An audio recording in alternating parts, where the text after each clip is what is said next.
శ్రీవారి బ్రేక్ దర్శన టైమింగ్స్ లో మార్పులు చేయాలని టీటీడీ నిర్ణయించింది. ప్రస్తుతం ఉన్న విఐపీల దర్శన సమయాన్ని ఉదయం 10:30 గంటల నుంచి వేకువజామున 5:30కు మార్చబోతోంది. ఇందుకోసం ఈ నెల 5, 6న ట్రయల్ రన్ నిర్వహించనుంది. టీటీడీ ఏ చిన్న నిర్ణయం తీసుకున్నా ప్రభావం చాలా తీవ్రంగానే ఉంటుంది. ప్రత్యక్షంగా భక్తులపైన, పరోక్షంగా మరికొందరిపైన పడుతుంది. విఐపి దర్శనాల సమయం మార్పు నిర్ణయం వెనుక ఉన్న ఆంతర్యం ఏంటి? గత వైసీపీ పెద్దలు తమ వ్యాపార ప్రయోజనాల కోసం ఉదయం 10:30 గంటలకు విఐపి బ్రేక్ దర్శనాన్ని మార్చేశారా? పాత పద్ధతిలో మళ్లీ 5:30 గంటలకు చేంజ్ చేస్తే ఫ్యాన్ పార్టీ నేతలు, వారి అనుచరగణం ఆదాయంపై ప్రభావం పడుతుందా? For more details, watch the story.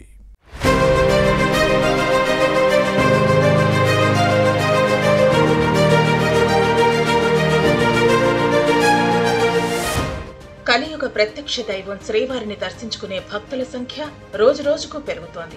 ఆ దేవదేవుణ్ణి కనులారా చూసి తరించే మహద్భాగ్యం కలిగితే జీవితం ధన్యమైనట్టు భావిస్తున్నారు.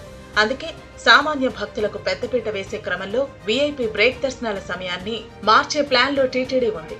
దీనిపై ఈ నెల 5, 6న ట్రయల్ రన్ నిర్వహించనుంది.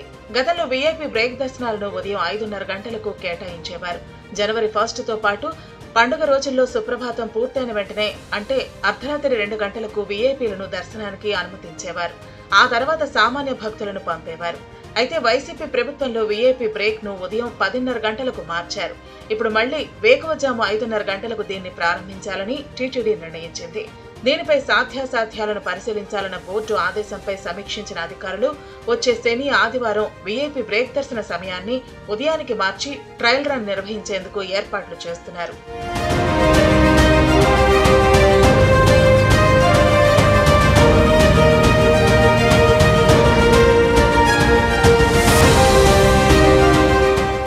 గతంలో విఐపి బ్రేక్ ను ఉదయం 10:30 గంటలకు మార్చినప్పుడు కూడా ట్రయల్ రన్ నిర్వహించారు.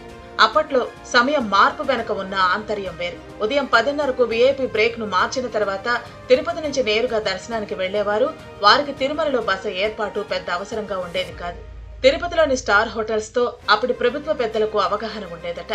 తిరుపతిలో చాలా హోమ్ స్టేలు కూడా పుట్టుకొచ్చాయి. ఇక్కడ బస చేసిన వారికి విఐపి బ్రేక్ దర్శనాలు కూడా బుక్ చేసి ఇచ్చేవారు. ముఖ్యంగా ప్రజాప్రతినిధుల పేరుతో పనిచేసే పిఆర్ఓలు తిరుమలలో చక్రం తిప్పేవారు. వీరికి తిరుపతిలోని స్టార్ హోటల్స్ తో లింకులు ఉండేవి. దీంతో నిత్యం ₹1000 చేతులు మారేవి.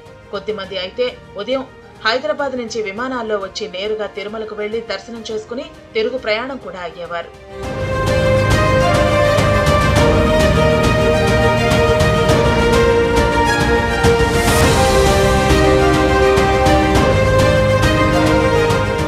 గతంలో ఉదయం 5:30 గంటలకు దర్శనం చేసుకోవాలంటే విఐపీలు ఉదయం 3 గంటలకు నిద్రలేచి 4 గంటల్లోపు క్యూ కాంప్లెక్స్ కు చేరుకోవాల్సి ఉండేది. వారికి నిద్ర భంగం అయ్యేది. దీంతో గత ప్రభుత్వంలోని పెద్దలతో పాటు తమను నమ్ముకున్న వారికి ఆదాయం కల్పించడంతో విఐపీలకు నిద్ర దూరం కాకుండా చర్యలు తీసుకునే క్రమంలోనే ఆ సమయాన్ని మార్చారు. అయితే మళ్లీ పాత పద్ధతిలో వేకువజామున విఐపీ దర్శనాలకు ట్రయల్ రన్ నిర్వహించనున్నారు. ఆ తర్వాత ఈ 2 టైమింగ్స్ లో అధికారులు దేనిని పరిగణలోకి తీసుకుని అమలు చేస్తారో చూడాలి.